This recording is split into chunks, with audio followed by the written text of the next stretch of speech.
successful reviews with the respective notifying body and to transition each SKU or part number from the existing certificate or medical device regulation to the new one, EU MDR. This also changes in regulation will require additional partnerships in the European Union in order to facilitate the distribution of the products while meeting the new requirements that has been established by the regulation.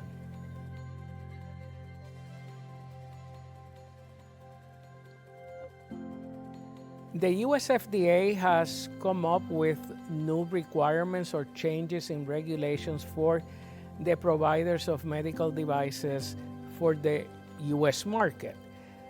Some of them are around cybersecurity, again, the concern around data integrity, device functioning, and ultimately patient safety. There is also increased requirements for post-market surveillance. How are the products impacting the health and quality of life of patients?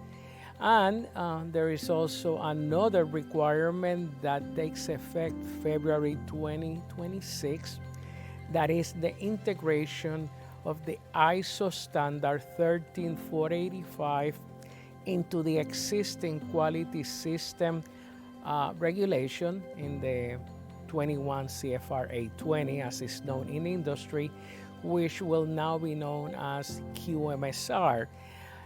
It is important that each organization that sells products in the US starts doing an analysis or gap analysis of their existing quality management system against the ISO 13485, get a head start and have that ready, because in the future, these requirements will be audited during the FDA inspections.